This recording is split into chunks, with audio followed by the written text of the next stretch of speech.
Hi friends, in previous video I am discussing about the external load అంటే ఏంటి, ఆ external load వల్ల deformation, internal resistance, stress ఇవి discuss చేసాము. In this video stress strain ఎలా impact అవుతాయి and strain energies అంటే ఏంటి, load deformation, stress strain diagrams కోసం మనం డిస్కస్ చేద్దాం. అండ్ మీకు ఈ టాపిక్ KPPSC AE సివిల్లో సాలిడ్ మెకానిక్స్లో థర్డ్ పాయింట్లో ఉండదు చూడండి. నేను మీకు డీటెయిల్గా ప్రతిదీ ఎక్స్ప్లెయిన్ చేస్తాను.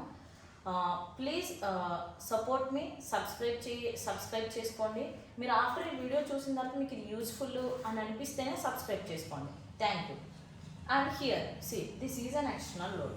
దిస్ ఎక్స్టర్నల్ లోడ్ బాడీని ఏం చేయడానికి ట్రై చేస్తుంది అంటే డిఫార్మ్ చేయడానికి ట్రై చేస్తుంది. డిఫార్మ్ చేయడానికి ఎప్పుడైతే ట్రై చేస్తుందో బాడీ ఏం ఎగ్జిబిట్ చేస్తుంది అని అంటే ఇంటర్నల్ రెసిస్టెన్స్ ఫోర్స్ని ఆఫర్ చేస్తుంది. ఇంటర్నల్ రెసిస్టెన్స్ ఫోర్స్ కాదు స్ట్రెస్, అండ్ దిస్ స్ట్రెస్ వల్ల ఏమవుతుందంటే స్ట్రెయిన్ అనేది కూడా మనకి వస్తుంది. ఇప్పుడు ఇది ఒక order.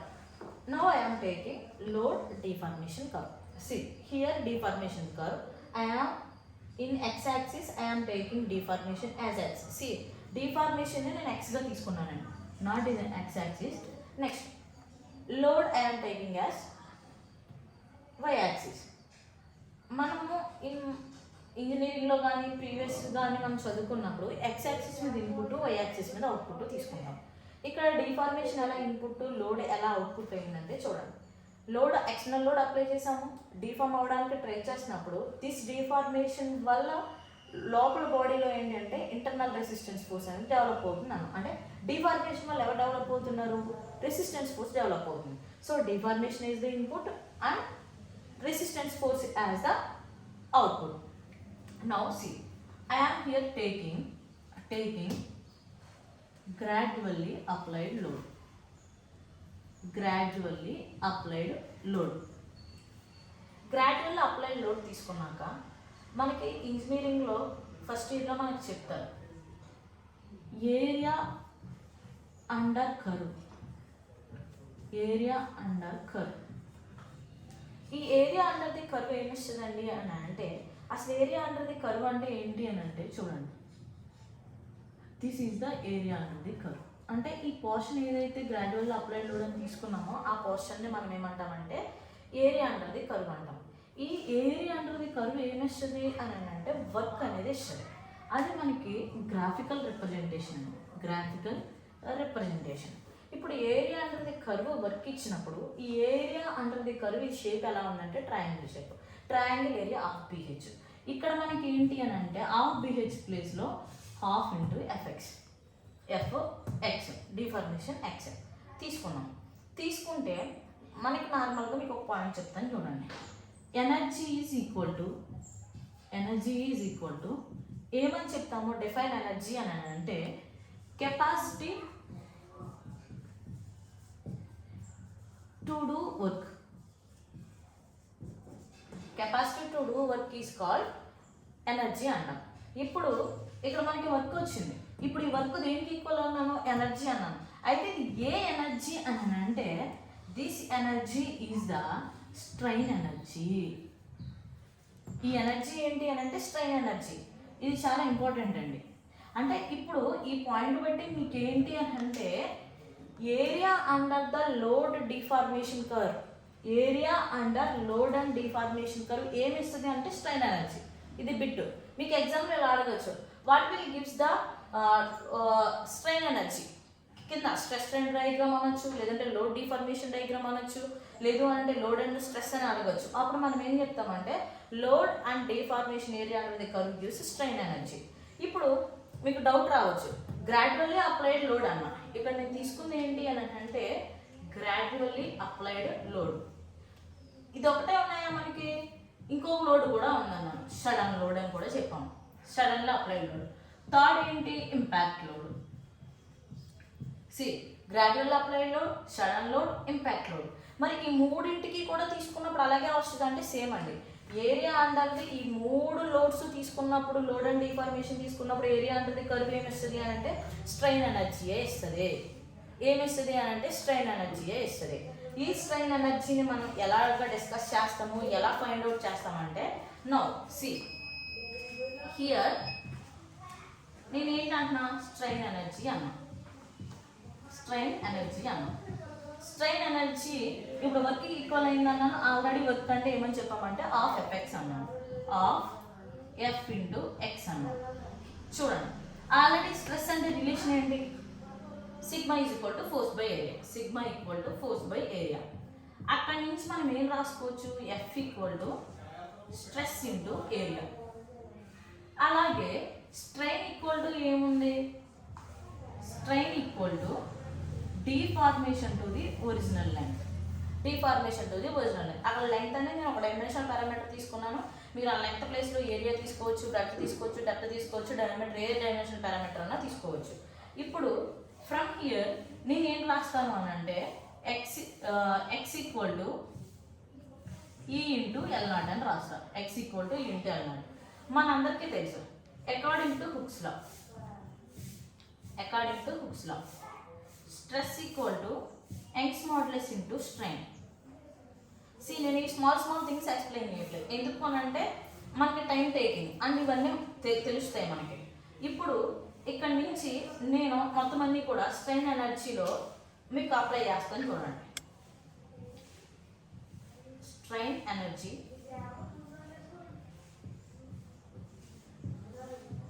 Of effects. C of F అంటే ఏమన్నాము? Sigma into area. ఎక్స్ అంటే ఏం చెప్పాము? స్ట్రెయిన్ ఇంటూ ఎల్ నాట్ అన్నా. ఇక్కడ స్ట్రెయిన్ దగ్గర నేను ఇక్కడ నుంచి ఏం చేస్తానంటే strain equal to stress by Young's modulus రాస్తా. అంటే మొత్తం అన్ని నేను ఎందులోకి తీసుకొస్తున్నాను అంటే సిగ్మా స్ట్రెస్లోకి తీసుకొస్తున్నాను. Of sigma A into sigma by E into L naught. చూడండి, sigma square by 2e area into L naught. This one is strain energy. అంటే ఇప్పుడు ఫార్ములామాటిక్ అప్రోచ్, గ్రాఫికల్ అప్రోచ్ చెప్పాము. గ్రాఫికల్ అప్రోచ్ ఏంటి? గ్రాఫికల్ అప్రోచ్ ప్రకారం strain energy అని అంటే లో under area under load and deformation curve gives strain energy. This strain ఎనర్జీకి మనకి మ్యాథమెటికల్ ఫార్ములా డెరైవ్ చేసిన ఫార్ములా ఏంటంటే sigma square by 2e into A into L not. A into L naught. This is the strain energy. గుర్తుపెట్టుకోండి. అయితే ఏ into L not ఏంటి అని అంటే volume. A into L not ఏంటి అంటే వాల్యూమ్. ఎందుకు ఏ ఇంటూ ఎల్ నాట్ వాల్యూమ్ అని అంటున్నాను అని అంటే ఇది ఎలా గుర్తుపెట్టుకోండి. ఈ పోర్షన్ మీకు సేమ్ ఇదే రాసేటప్పుడు మీరు చేసేటప్పుడు గ్రాడ్యువల్లీ అప్లైడ్ లోడ్కి చెప్పాము. అదే సడన్లీ అప్లైడ్ లోడ్కి చెప్పినప్పుడు ఇలా తీసుకోవాలి. ఇప్పుడు ఇక్కడ మీకు ఏరియా అంటే డయాగ్రామ్ దగ్గరకు వచ్చేసరికి మీకు ఒక రెక్టాంగులర్ షేప్ వచ్చింది. ఇక్కడ ఏరియా ఏం తీసుకుంటారంటే ఆఫ్ ఎఫ్ఎక్స్ తీసుకోరు, ఎఫ్ ఇంటూ ఎక్స్ మాత్రమే తీసుకుంటారు. Work equal to F into X. Work equal to F into X తీసుకోవాలి. అదే ఇంపాక్ట్ లోడ్ దగ్గరకు వచ్చేసరికి చూడండి, ఇంపాక్ట్ లోడ్ దగ్గరకు వచ్చేసరికి మనం ఏమంటాము? ఒక సెటైన్ హైట్ నుండి మనం అప్లై చేస్తాము ఫోర్స్ అన్నాము. ఈ సెటైన్ హైట్ ఎంత అంటే హెచ్. మీకు తెలుసు వర్క్కి ఒక డిస్టెన్స్ నుంచి మనం చేసేటప్పుడు వర్క్ ఈక్వల్ టు ఏమని రాస్తామంటే ఇది ఫోర్స్ అయ్యింది అంటే ఎంత డిస్టెన్స్లోంచి వచ్చింది. ఏ విధంగా మీరు వర్క్ ప్లేస్లో వేసుకొని మళ్ళీ సేమ్ ఫార్మేట్ మీకు కంటిన్యూ చేస్తే మీకు స్ట్రెయిన్ ఎనర్జీ సడన్ లోడ్కి వస్తుంది, ఇంపాక్ట్ లోడ్కి వస్తుంది. సడన్ లోడ్కి ఇంపాక్ట్ లోడ్కి వస్తాయి. సో మీరు ట్రై చేయండి. నో ఇప్పుడు ఈ స్ట్రెయిన్ ఎనర్జీని తీసుకొని మీకు ఇది స్ట్రెయిన్ ఎనర్జీ ఇక్కడ వరకు మీకు అర్థమైంది. ఇప్పుడు నేను ఇదే లోడ్ డిఫార్మేషన్ కరువు కాకుండా నేను ఏం చేస్తాను అని అంటే స్ట్రెస్ స్ట్రెయిన్ డయాగ్రామ్ తీసుకుంటాను. చూడండి, స్ట్రెస్ స్ట్రెయిన్ డయాగ్రామ్ తీసుకుంటాను. స్ట్రెస్ స్ట్రెయిన్ డయాగ్రామ్కి ఏమవుతుంది?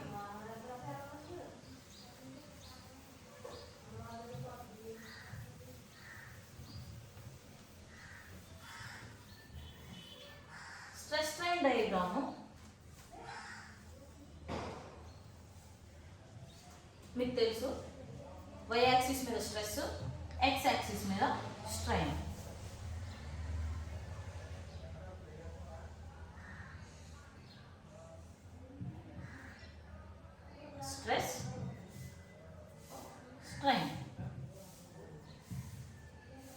మీకు తెలుసు ఇక్కడ నుంచి మనం ఇక్కడ వరకు తీసుకుంటే ఇది up to this one is the elastic limit, this one is the elastic limit అంటే ఎలాస్టిక్ స్ట్రెస్ అనుకోండి. ఇది yield stress, this one is the ultimate stress, this point is the failure stress, అయితే మీకు ఎలాస్టిక్ రీజియన్ తెలుసు. నేను ఈ stress and diagram మీకు తెలుసు అండి. ఇది నేను దేనికి తీసుకుంటున్నాను అంటే మైల్డ్ స్టీల్ తీసుకుంటున్నాను.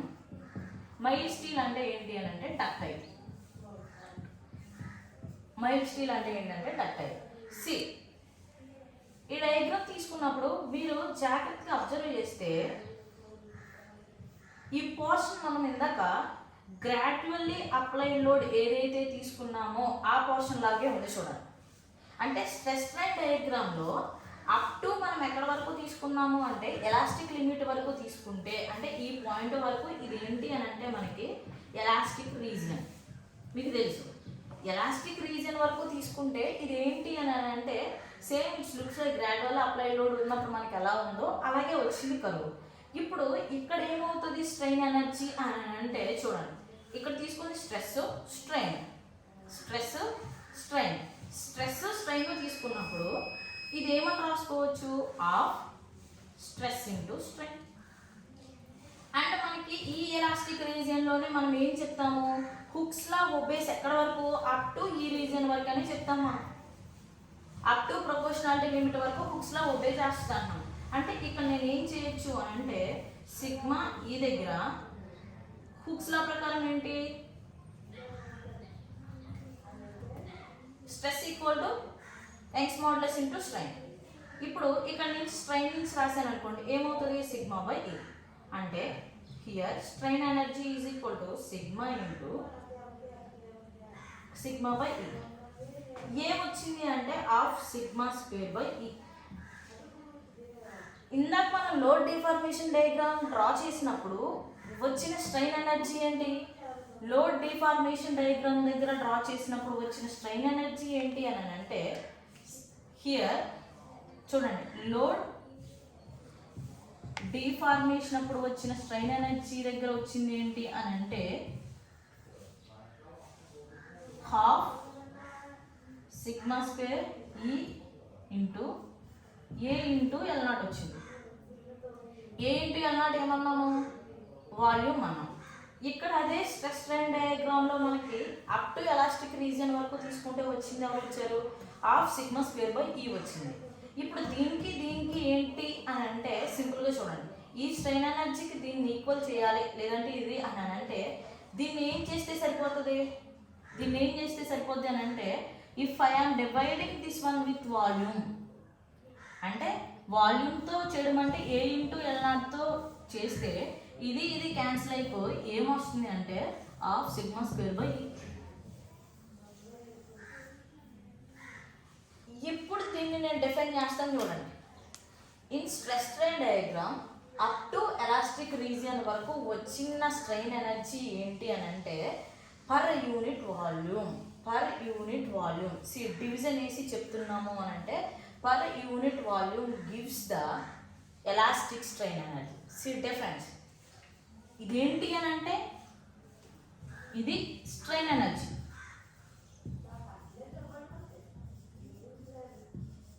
లోడ్ డిఫార్మేషన్ కర్వ్లో వచ్చింది స్ట్రెయిన్ ఎనర్జీ. మరి ఇదేంటి అని అంటే elastic strain energy.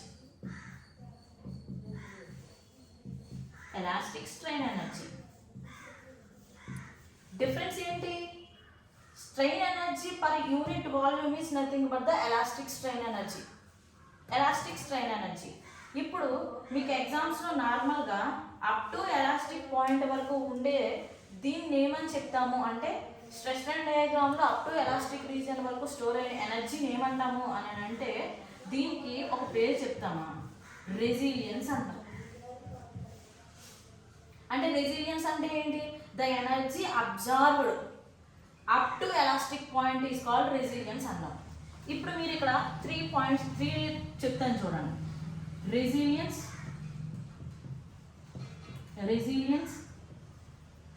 proof resilience,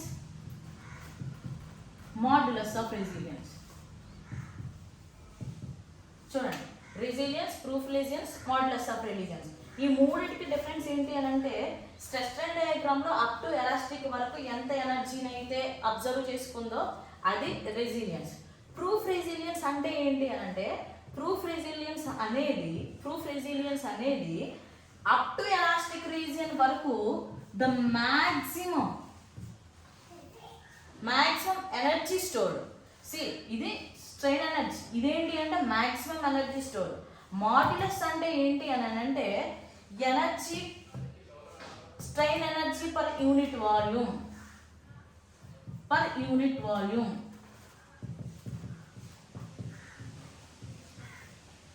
strain energy per unit volume అన్నది మాడ్యులస్ ఆఫ్ రెసిలియన్స్. ఈ మూడు మీరు గుర్తుపెట్టుకోవాలి. రెసిలియన్స్ అంటే ఏంటి అని అంటే energy stored up to elastic limit అంటే రెసిలియన్స్. అలా కాదు, maximum energy stored up to elastic point అని అంటే ప్రూఫ్ రెసిలియన్స్. అలా కాకుండా పర్ యూనిట్ వాల్యూమ్ కనుక తీసుకుంటే వచ్చేది మాడ్యులస్ ఆఫ్ రెసిలియన్స్. దీనివల్ల డిఫరెన్స్ ఏమన్నా ఉందా మేడం అంటే డిఫరెన్స్ ఉంది. ఏంటి ఆ డిఫరెన్స్ అని అంటే modulus of resilience is a material property. Bit అడుగుతాడండి, ఎందుకంటే మనకు ఉన్నది పేపర్ 1. పేపర్ 1 అంటే సింపుల్గా ఇచ్చేస్తాడు అని కాదు. కాన్సెప్ట్ మీరు అర్థం చేసుకుంటే మాడ్యులస్ ఆఫ్ రెసిలియన్స్ అన్నది ఏంటి అంటే మెటీరియల్ ప్రాపర్టీ. మరి రెసిలియన్స్ మెటీరియల్ ప్రాపర్టీయా అని అంటే కాదు. చాలా బుక్లో ఏంటంటే రెసిలియన్స్ ప్రాపర్టీ అని ఇస్తాడు, మెటీరియల్ ప్రాపర్టీ అని. మెటీరియల్ ప్రాపర్టీ కాదు. ఎందుకు మెటీరియల్ ప్రాపర్టీ కాదు అని అంటే చిన్న క్లారిఫికేషన్ ఇస్తాను చూడండి.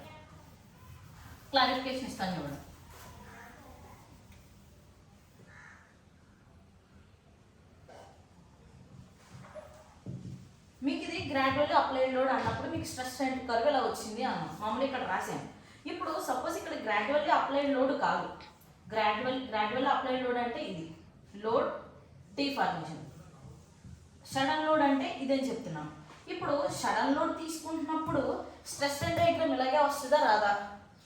ఇంపాక్ట్ లోడ్ తీసుకుంటున్నప్పుడు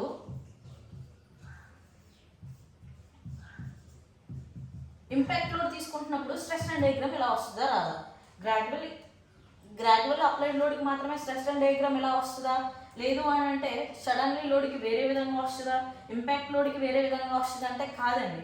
లోడ్ డిఫార్మేషన్ కర్వ్స్ ఏమవుతాయి అని అంటే అకార్డింగ్ టు లోడ్. చూడండి, according to load deformation curve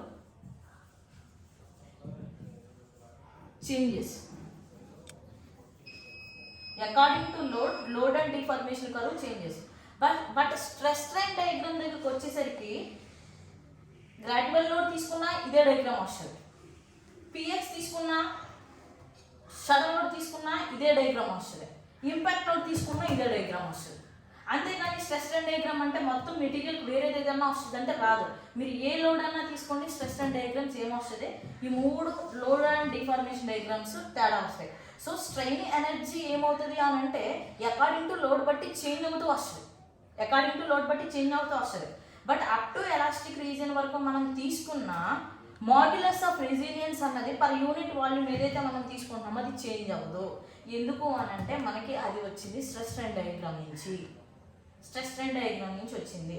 so అది ఎప్పటికీ చేంజ్ అవ్వదు. సో అలా చేంజ్ అవ్వదు ఏంటి అని అంటే మాడ్యులస్ ఆఫ్ రెసిలియన్స్. మీకు చూడండి, ఈ మాడ్యులస్ ఆఫ్ ఎలాస్టిసిటీ చేంజ్ అవ్వదు, జీ మాడ్యులస్ ఆఫ్ రిజిడిటీ ఒక మెటీరియల్కి చేంజ్ అవ్వదు, అలాగే బల్క్ మాడ్యులస్ చేంజ్ అవ్వదు. సేమ్ అలాగే మాడ్యులస్ ఆఫ్ రెసిలియన్స్ కూడా ఒక మెటీరియల్కి చేంజ్ అవుతుందా అంటే చేంజ్ అవ్వదు. ఇప్పుడు ఇది ఎలాస్టిక్ రీజియన్ అని అంటే ఇది ప్లాస్టిక్ రీజియన్లో వచ్చేదాన్ని ఏమంటాము అని అంటే టఫ్నెస్.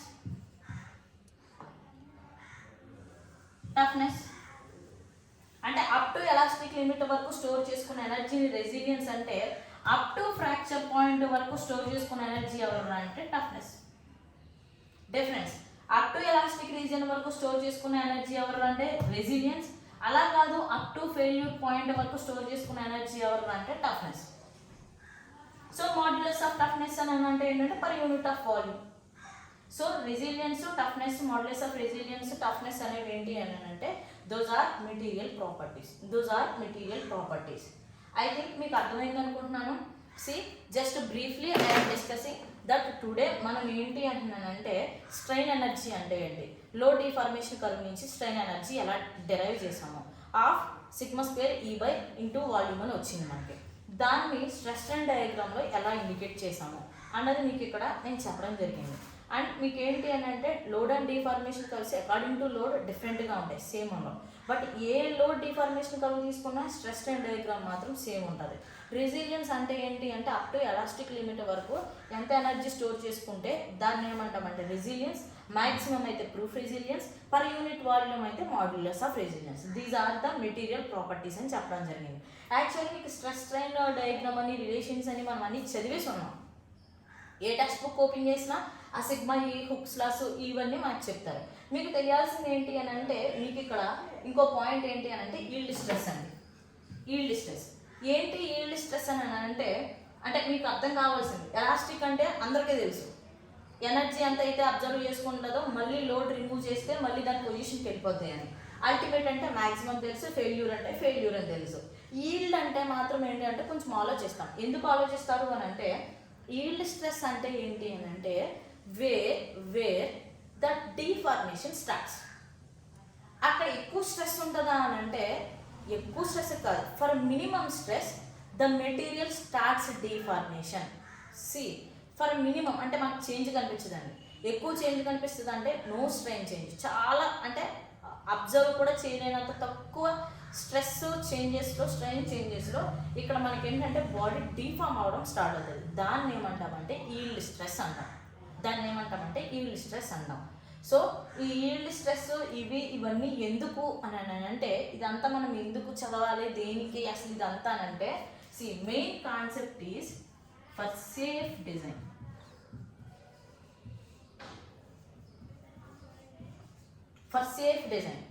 అసలు ఈ లోడ్ అవనివ్వండి, డిఫార్మ్ అని, రెసిస్టెన్స్ అని, స్ట్రెస్ అని, స్ట్రెయిన్ అని ఎందుకు చదువుతున్నాం ఈ టాపిక్ అంతా అని అంటే ఎక్కడికి వచ్చినా మనం ఏం చేయాలంటే సేఫ్గా డిజైన్ చేయాలంటే అసలు ఇది ఎంత ఎగ్జిబిట్ చేస్తుంది, ఎంత రెసిస్టెంట్ చేసుకుంటుంది, ఇది మ్యాక్సిమం ఎక్కడ, మినిమం ఎక్కడ, మనం డిజైన్ చేసేటప్పుడు ఏ పాయింట్ దగ్గర డిజైన్ చేసుకుంటే మంచిది. మనం డిజైన్ చేసేటప్పుడు ఏ మెటీరియల్ అన్నా ఫార్ అవే ఫ్రమ్ ఫెయిల్యూర్. ఏ ఫెయిల్యూర్ స్ట్రెస్ దగ్గర కాదు డిజైన్ చేయాల్సింది, ఫార్ అవే ఫ్రమ్ ఫెయిల్యూర్. అందుకే అందరూ తీసుకొచ్చి ఎక్కడ డిజైన్ చేస్తారంటే ఈ ఈల్డ్ దగ్గర డిజైన్ చేస్తారు, ఈల్డ్ స్ట్రెస్ దగ్గర డిజైన్ చేస్తారు. మ్యాక్సిమం వరకు వెళ్ళిపోదు, ఈల్డ్ స్ట్రెస్ దగ్గర డిజైన్ చేస్తారు. దీన్నే మనం ఏం పిలుస్తామంటే ఫ్యాక్టర్ ఆఫ్ సేఫ్టీ అంటాం. ఆ ఫ్యాక్టర్ ఆఫ్ సేఫ్టీనే మనం ఎలా రాస్తాము, factor of safety equal to అయితే yield stress by working stress, లేదా ultimate stress by working stress or permissible stress అంటారు. ఇవన్నీ కూడా ఎందుకు యూజ్ అవుతాయి అంటే for design purpose. So thank you so much. In next class మనము వేరే relationship between modulus of elasticity, modulus of rigidity, bulk modulus discuss చేద్దాం. And please once again I am requesting you, please support me and subscribe my channel. Thank you.